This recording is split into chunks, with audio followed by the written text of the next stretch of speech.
Hi friends, എല്ലാവർക്കും മിഠായി പൊതിയിലേക്ക് സ്വാഗതം. ഇത് ഇന്ന് KGOA Kerala gazetted officers association നടത്തിയ ഭരണഘടനാ ക്വിസ് മത്സരത്തിൽ ഞങ്ങളുടെ ടീമിന് സെക്കൻഡ് ഉണ്ടായിരുന്നു. അതിന്റെ സമ്മാനങ്ങളാണ്. ട്രോഫി ഉണ്ട്, ഇത് ക്യാഷ് അവാർഡാണ്, 2000 രൂപ അല്ല 3000 രൂപ ക്യാഷ് അവാർഡ്, ഇത് സർട്ടിഫിക്കറ്റ്. ഇതൊക്കെ ഇന്നത്തെ ക്വിസിന് ഞങ്ങൾക്ക് സെക്കൻഡ് കിട്ടിയപ്പോൾ കിട്ടിയ സമ്മാനങ്ങൾ. പക്ഷേ ഞാൻ ഇപ്പോൾ വന്നിരിക്കുന്നത് ഇവിടെ മമ്മായും ദാദായും അക്കച്ചിയും ഒക്കെ ഉണ്ട്. അവരോട് ഞാൻ ഇന്ന് ഞങ്ങളുടെ ക്വസ്റ്റിന് ചോദിച്ച കുറച്ച് ചോദ്യങ്ങൾ, പ്രിലിംസ് റൗണ്ടിൽ ചോദിച്ച കുറച്ച് ചോദ്യങ്ങൾ ചോദിക്കാൻ എത്ര എണ്ണം നിങ്ങൾക്ക് ശരിയാക്കാൻ പറ്റും എന്ന് നോക്കാതെ റാപ്പിഡ് ഫയർ പോലെ തന്നെ ചോദിക്കാമെന്നാണ് ഞാൻ കരുതുന്നത്. നിങ്ങൾക്ക് എങ്ങനെയുണ്ടാകും നോക്കാം.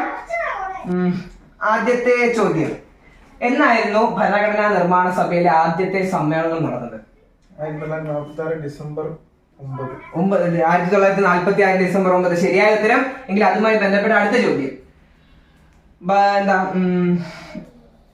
എന്നാണ് ജവഹർലാൽ നെഹ്റു ഭരണഘടനാ നിർമ്മാണ സഭയിൽ അവിശ്വാസ പ്രമേയം അവതരിപ്പിച്ചത്? അല്ല, അവിശ്വാസം അല്ല, അതിന്റെ പേരിന് ഒബ്ജക്റ്റീവ് ലക്ഷ്യപ്രമേയം. സോറി, ഒബ്ജക്റ്റീവ് റെസൊല്യൂഷൻ ലക്ഷ്യപ്രമേയം അവതരിപ്പിച്ചത് എന്നാണ് ജവഹർലാൽ നെഹ്റു. അതാണ് പിന്നീട് ആമുഖത്തിനൊക്കെ തിരിച്ചതെന്നൊക്കെ പറയുന്നത്. അതെന്നാണ്? 46 ഡിസംബർ 14. തെറ്റായ ഉത്തരമാണ്, മൈനസ് മാർക്കാണ്. ഡിസംബർ 13 ശരിയായ ഉത്തരം. ഡിസംബർ 13. ഓക്കെ, അടുത്ത ചോദ്യം. നമുക്കറിയാം, ഈ ഭരണഘടനാ നിർമ്മാണ സഭയിൽ ആദ്യം ഒരുപാട് ആളുകളൊക്കെ ചേർന്നു. അതിനുശേഷം പാകിസ്ഥാൻ ആയി വിഭജിക്കണം, ഇന്ത്യയിലെ പാകിസ്ഥാനൊക്കെ വിഭജിക്കണം എന്ന് പറഞ്ഞ ഒരുപാട് ആൾക്കാർ ഭരണഘടനാ നിർമ്മാണ സഭയിൽ നിന്നൊക്കെ വിട്ടുമാറി നിന്നു. അങ്ങനെയൊക്കെ ഓരോ സംഭവങ്ങൾ നടന്നിട്ടുണ്ട്. എന്നാൽ ഭരണഘടനാ നിർമ്മാണ സഭ കൂടിയപ്പോൾ അതിന്റെ ടോട്ടൽ സ്ട്രെങ്ത് ഓഫ് നമ്പർ, അങ്ങനെ ടോട്ടൽ സ്ട്രെങ്ത് 399 തെറ്റാണ്. 389 ആണ് ശരിയായ ഉത്തരം. പക്ഷെ ദാദ ഫൗളല്ല, ബാക്കിയുള്ളവർക്ക് അവസരം. 389 ആയിരുന്നു ആദ്യത്തെ ടോട്ടൽ സ്ട്രെങ്ത് എന്ന് പറയുന്നത്. പിന്നെ ഞാൻ പറഞ്ഞു പാകിസ്ഥാൻ എന്നൊരു രാജ്യം വേണമെന്നെല്ലാം ആവശ്യപ്പെട്ട ഒരുപാട് ആളുകൾ അതിൽ നിന്ന് മാറി നിന്നു. അത് കഴിഞ്ഞ് അങ്ങനെ മാറി നിൽക്കപ്പെട്ടതിന് ശേഷം എത്ര ആളുകളായിരുന്നു ഭരണഘടനാ നിർമ്മാണ സഭയിൽ ഉണ്ടായിരുന്നത്? 299 ശരിയായ ഉത്തരം. ഇനി അടുത്തത്, നമുക്കറിയാം നമ്മുടെ ഇന്ത്യൻ ഭരണഘടന തയ്യാറാക്കിയിരിക്കുന്നത് പല പല രാജ്യങ്ങളിലെയും ഭരണഘടനകളിൽ നിന്ന് ഓരോരോ ആശയങ്ങളൊക്കെ കടം കൊണ്ട് അതെല്ലാം കൂടി ചേർത്താണ് ഭരണഘടന, നമ്മുടെ ഇന്ത്യൻ ഭരണഘടന തയ്യാറാക്കിയിരിക്കുന്നത്. അതിനുവേണ്ടി ഈ രാജ്യങ്ങളൊക്കെ സന്ദർശിച്ച് ഭരണഘടനയുടെ കോൺസ്റ്റിറ്റ്യൂവന്റ് അസംബ്ലിയുടെ അഡ്വൈസർ ഒക്കെ ആയി നിന്ന് ഭരണഘടനയുടെ നക്കൽ ഡ്രാഫ്റ്റ് തയ്യാറാക്കിയ വ്യക്തി BN റാവു ശരിയായ ഉത്തരമാണ്. ഒരു സംശയം, ഭരണഘടനയുടെ ഡ്രാഫ്റ്റ് തയ്യാറാക്കിയ വ്യക്തി എന്ന് അങ്ങനെ അദ്ദേഹത്തെ കുറിച്ച് പറയാം. അഡ്വൈസർ ഭരണഘടനയുടെ നക്കൽ അതിന്റെ അധ്യക്ഷനായിരുന്നു അംബേദ്കർ, ഡ്രാഫ്റ്റിംഗ് കമ്മിറ്റി. ഓക്കെ, ശരി. ഓക്കെ, ഇനി അടുത്ത ചോദ്യം. ഇത് ഞങ്ങൾക്ക് ക്വിസിന് വെച്ചപ്പോ ഒരു വീഡിയോ പോലെയൊക്കെ ആയിരുന്നു, എന്നാലും ഡയറക്റ്റ് ആയിട്ട് ചോദിക്കാം. കോൺസ്റ്റിറ്റ്യൂവന്റ് അസംബ്ലിയിലെ ദമ്പതികളായ അംഗങ്ങൾ, ഇനി കിട്ടിയില്ലെങ്കിൽ ഒരു ക്ലൂ തരാം. ഇപ്പം നിങ്ങൾ ഉത്തരം പെട്ടെന്ന് പറയാൻ. ദമ്പതികളായ അംഗങ്ങൾ, ക്ലൂ ഇതാണ്. അതിലെ ഭാര്യ വധു എന്ന് പറയുന്നത് ഇന്ത്യയുടെ ആദ്യത്തെ വനിതാ മുഖ്യമന്ത്രിയായ സുജേത കൃപലാനി JB കൃപലാനിയാണ് ഭരണഘടനാ കോൺസ്റ്റിറ്റ്യൂവന്റ് അസംബ്ലിയിലെ അംഗങ്ങളായ ദമ്പതികൾ. ഇനി ആർട്ടിക്കിൾ 24 ഭരണഘടനയിലുള്ള ഒരു ആർട്ടിക്കിളാണ്. എന്തുമായി ബന്ധപ്പെട്ടതാണ് ആർട്ടിക്കിൾ 24?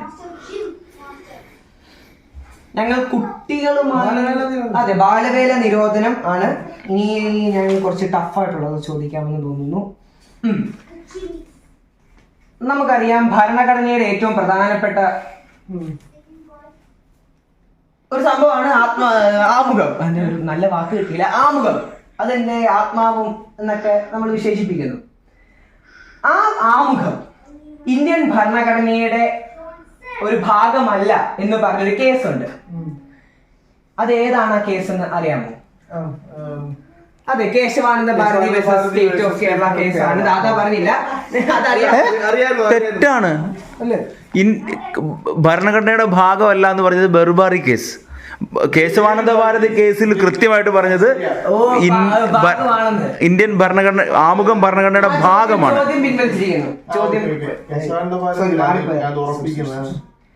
കേശവാനന്ദ ഭാരതിയിൽ ഉറപ്പിച്ചു ഭരണഘടനയുടെ ഭാഗമാണ്. ഇനി ഇച്ചിരി ആനുകാലികമായിട്ടുള്ള ചോദ്യങ്ങൾ ചോദിക്കാം. അതെ, ഭരണഘടനയിൽ പറയുന്നുണ്ട് പാർലമെന്റ് മന്ദിരം ഒക്കെ അറിയാലോ. നമുക്കൊരു പഴയ പാർലമെന്റ് മന്ദിരം ഉണ്ടായിരുന്നു, അത് കഴിഞ്ഞപ്പോൾ പുതിയൊരു പാർലമെന്റ് മന്ദിരം വന്നു.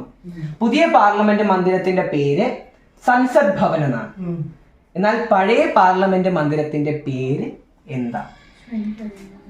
ആ പേരിന് ഭരണഘടനയുമായി തന്നെ ഒരു ബന്ധമുണ്ട്. സംവിധാൻ സദൻ.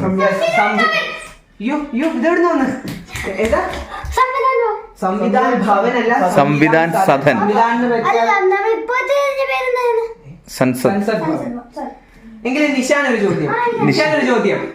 അടിയന്തരാവസ്ഥ കാലത്ത് അതിനെല്ലാം വിമർശിച്ചുകൊണ്ടുള്ള ഒരു കാർട്ടൂണാണ് എമർജൻസി. അത് വരച്ചത് അബു എബ്രഹാം. ശരിയായ ഉത്തരമാണ്. ഇതൊരു നല്ല ക്വസ്റ്റ്യൻ ആയിരുന്നു. ഈ അടുത്ത 75-ാം വാർഷികമാണ് ഈ നമുക്ക് ഭരണഘടന അംഗീകരിച്ചിട്ട് 75 വർഷങ്ങൾ ആഘോഷിക്കുകയാണ്. അതിന്റെ ഭാഗമായിട്ട് ഭരണഘടന വിവർത്തനം ചെയ്യുമല്ലോ. അങ്ങനെ വിവർത്തനം ചെയ്ത് 2 പ്രാദേശിക ഭാഷകളിലേക്ക് വിവർത്തനം ചെയ്ത ഭരണഘടന ഈ അടുത്ത് നമ്മുടെ പ്രസിഡന്റ് ദ്രൗപദി മുർമു അംഗീകരിക്കുക, അതിനെ പ്രകാശനം ചെയ്യുന്ന ആ ഒരു സംഭവം നടത്തി. പ്രകാശനം അത് ആ സംഭവം അതിന് നമ്മുടെ നാടിന് വേണ്ടി സമർപ്പിച്ചു. 2 പ്രാദേശിക ഭാഷകളിലേക്ക് വിവർത്തനം ചെയ്തു. ഏതൊക്കെയാണ് ആ ഭാഷകൾ?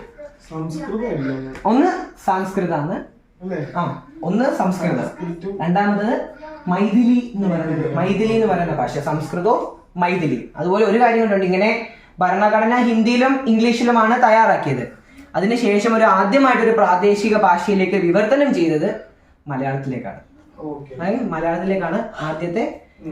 ആദ്യമായിട്ട് ഇങ്ങനെ പ്രാദേശികമായിട്ട് വിവർത്തനം ചെയ്തത്. അപ്പോൾ ഇത്രയൊക്കെ മതി, നിങ്ങൾ നല്ല കുട്ടികളൊക്കെയാണ് തെളിയിച്ചു.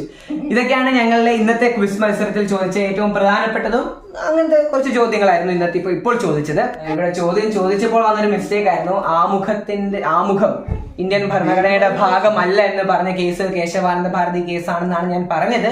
പക്ഷെ ഇത് തെറ്റാണ്. ബെറുബാറി കേസിലായിരുന്നു ആ ഒരു പ്രസ്താവന വന്നത്. ആമുഖം ഭരണഘടനയുടെ ഭാഗമല്ല എന്ന പ്രസ്താവന വന്നത് ബെറുബാറി കേസിലായിരുന്നു.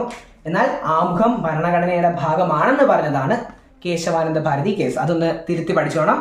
അപ്പോൾ ഇതുപോലുള്ള കൂടുതൽ വീഡിയോസും കൂടുതൽ ചോദ്യങ്ങളും ഒക്കെയായി ഞങ്ങൾ വീണ്ടും വരുന്നതായിരിക്കും. അതുവരെ ബൈ. സ്നേഹപൂർവ്വം കോട്ടയത്ത് നിന്നും നിബിൻ.